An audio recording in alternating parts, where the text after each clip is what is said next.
नमस्कार, मैं हूं अभिषेक उपाध्याय और आप देख रहे हैं टॉप सीक्रेट।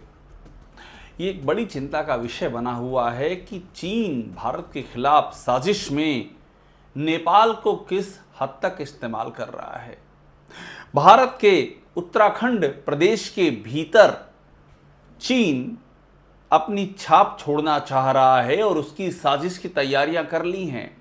जो यूपी के नेपाल से सटे हुए इलाके हैं उनके भीतर भी नेपाल के जरिए चीन घुसपैठ करना चाह रहा है। क्या चीन ये चाह रहा है कि 1962 जैसे हालात फिर से हों? क्या भारत चीन के साथ एक और युद्ध की दहलीज पर है? सवाल बड़े हैं और ये सवाल उपजे हैं कुछ घटनाक्रमों से, और जो घटनाक्रम अभी हाल ही में नेपाल में हुए हैं। पहले आप घटनाक्रम समझिए और उसके बाद मैं आपको बताऊंगा कि मैं ये क्यों कह रहा हूं कि उत्तराखंड पर चीन की नज़र। यूपी से नेपाल के बॉर्डर के सीमावर्ती इलाकों में जो मूवमेंट वहां हो रहे हैं, जो घटनाक्रम हो रहे हैं, जो वहां से लोग भारत के भीतर प्रवेश कर रहे हैं इस बॉर्डर से होते हुए, ये सारी बातें चिंता का विषय बनी हुई हैं। लेकिन हुआ क्या है? तो हुआ यूं है कि चीन के जरिए एक चीनी कंपनी को 100 रुपए के नेपाली नोट छापने का ठेका दिया गया है। यहां तक कोई बात नहीं है, ये नेपाल का जो सेंट्रल बैंक है, जो उनका मेन बैंक है, ये उसकी मर्जी है। काठमांडू सेंट्रल बैंक ये उसका नाम है। तो ये काठमांडू, जैसे भारत में रिजर्व बैंक ऑफ इंडिया, वैसे वहाँ पर काठमांडू सेंट्रल बैंक है। ये उसकी मर्जी कि वो जिस कंपनी को चाहे टेंडर दे कि नेपाल के नोट आप छापिए। तो उसने एक चीनी कंपनी को टेंडर दिया कि नेपाल में जो 100 रुपए के नोट हैं वो आप छापिए। उस चीनी कंपनी का नाम है China bank note printing and minting corporation. चीन की बड़ी कंपनी है, ये नोट छापने का काम करती है। तो नेपाल के जो मेन सेंट्रल बैंक है उसने इसको ये ठेका दे दिया। दिक्कत कहाँ आई? दिक्कत यहाँ आई जब पता चला कि ये जो कंपनी नोट छापने जा रही है तो इसने क्या किया कि नोट को रीडिजाइन कर दिया। अब ऐसा तो नहीं कि 100 रुपये का नोट पहले ना छपता हो, पहली बार ये कंपनी छापने जा रही है, ऐसा तो नहीं है। ये नोट तो पहले से छप रहा था, दशकों से प्रचलन में था। लेकिन इस कंपनी ने क्या किया, इस चीन की कंपनी ने एक बड़ा बदलाव कर दिया। उसने इस नोट के साथ में जो नेपाल का नक्शा दिखाया उसमें भारत के हिस्से दिखा दिए। उत्तराखंड के पिथौरागढ़ जिले के 3 हिस्से, लिपुलेख, लिम्पियाधुरा और काला पानी, ये 3 हिस्से दिखा दिए इसने। यानी कि भारत के हिस्से को नेपाल के नक्शे में दिखा दिया इस चीन की कंपनी ने, जिसे कि इस 100 रुपये के नोट छापने का ठेका दिया गया था।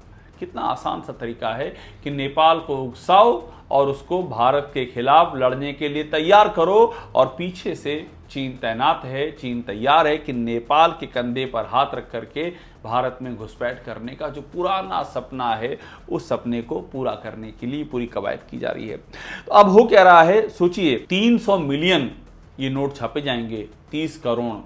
इसका मतलब क्या हुआ कि नेपाल के एक सिरे से दूसरे सिरे तक यही नए नोट दिखेंगे, पुराने नोट खत्म।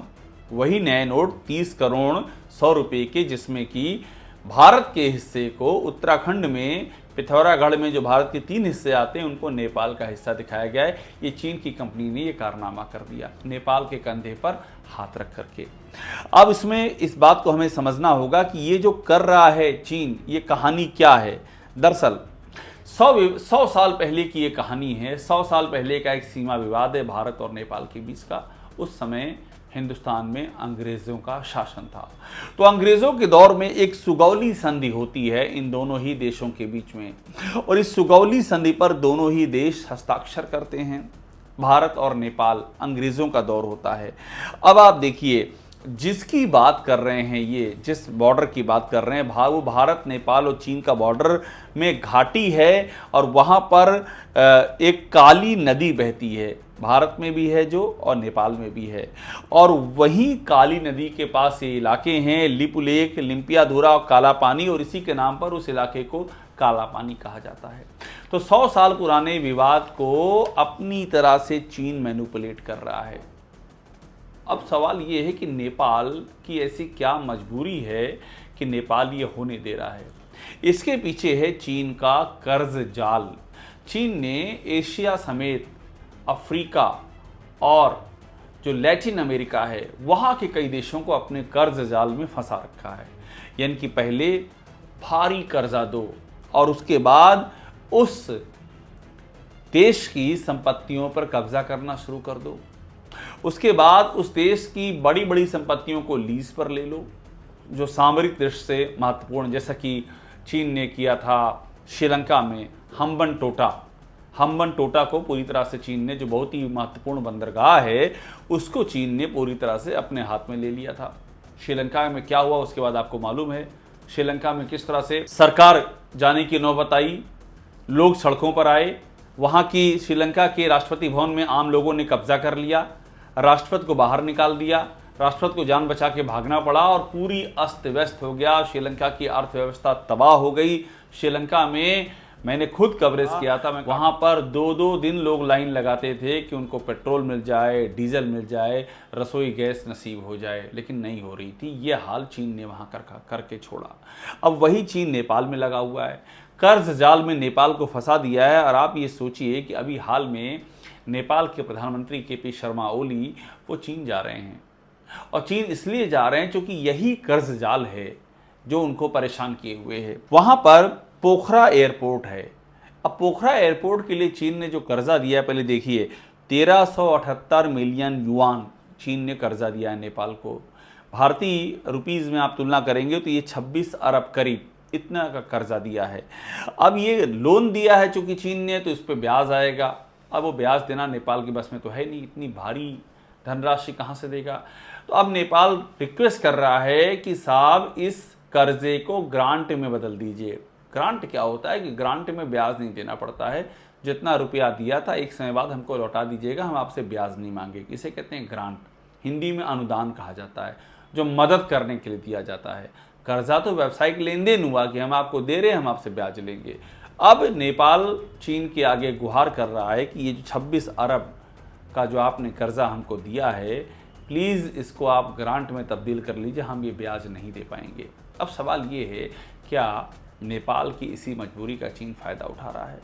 क्या इसी मजबूरी के चलते चीन वो काम नेपाल से करा रहा है जो भारत और नेपाल के संबंधों में खटास पैदा कर दे? नेपाल के नक्शे में भारत के हिस्से जो दिखाए जा रहे हैं, क्या ये चीन की यही चाल है? और इसके पीछे से खेल ये है कि चीन खुद चाहता है कि इन जगहों पर वो अपना कब्जा स्थापित करे, जो उसका पुराना सपना है। इस बीच में कुछ चीज़ें और होती हैं। जो नेपाल की सीमा है यूपी से लगी हुई, जिसका मैं भी आपसे जिक्र कर रहा था आपसे, गोरखपुर हो गया, सुनौली बॉर्डर हो गया, सिद्धार्थनगर हो गया, वहाँ पर इस तरह की खबरें सामने आ रही कि इस्लामी संघ ऑफ नेपाल उसकी गतिविधियाँ बढ़ रही हैं। वहाँ भी चीन का पीछे हाथ दिखाई दे रहा है। नेपाली सांसद और वहाँ के पूर्व मंत्री अब्दुल खान वो बहराइच आते हैं, लक्कड़ बाबा की दरगाह पे जाते हैं, माथा टेकते हैं। सवाल उनकी श्रद्धा का होता तो कोई मुद्दा नहीं था, लेकिन अब पुलिस ने जांच शुरू कर दी है कि नेपाली सांसद अब्दुल खान के यहाँ आने के पीछे का कारण क्या था। कहीं कोई और कारण तो नहीं है, कहीं ये चीन की शह पर कोई घुसपैठ तो नहीं कराई जा रही है, कहीं ये कुछ जगहों की मार्किंग तो नहीं की जा रही है।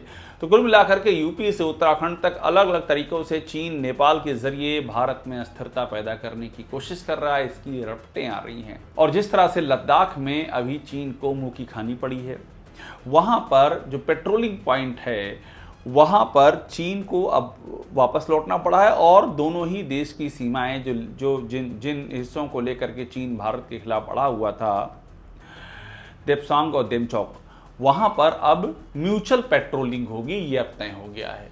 यानी कि दोनों ही सेनाएं वहाँ पर अब पेट्रोलिंग करेंगी। और डिसएंगेजमेंट हो गया है, यानी कि दोनों सेनाएं उन जगहों से पीछे लौट आई हैं जो स्थायी उन्होंने टेंट बनाए थे, और टेंट सारे गिरा दिए गए हैं। अब दोनों ही पेट्रोलिंग करेंगी। चीन की एक बड़ी हार हुई है, तो क्या चीन इस हार का बदला नेपाल के सहारे उत्तराखंड और यूपी के हिस्सों से लेना चाह रहा है? ये एक बड़ा सवाल है। नेपाल के नोट पर भारतीय इलाकों की तस्वीरों ने इस समय दोनों देशों के रिश्तों में तल्खी ला दी है। चीन इस सब के पीछे है। नेपाल भारत का शुरू से मित्र रहा है। भारत और नेपाल के आपसी रिश्ते हैं, संस्कृति है, शादियां होती हैं, अर्थव्यवस्था आपस में चलती है, बहुत प्रेम है दोनों ही देश के नागरिकों का आपस में, उनकी आपस में साझेदारी है। मगर जो चीन साजिश कर रहा है उसको लेकर के सावधान और सतर्क होने की ज़रूरत है, ताकि समय रहते हम इससे सावधान हों और चीन अपनी साजिश में कामयाब ना होने पाए। टॉप सीक्रेट में अभी के लिए इतना ही। टॉप सीक्रेट को देखिए, लाइक कीजिए, सब्सक्राइब कीजिए, बेल आइकॉन दबाइए और यहाँ वो सारी खबरें आप पाएंगी जो लीक से हट करके हैं और जो आपको सिर्फ यहीं मिलेगी। धन्यवाद।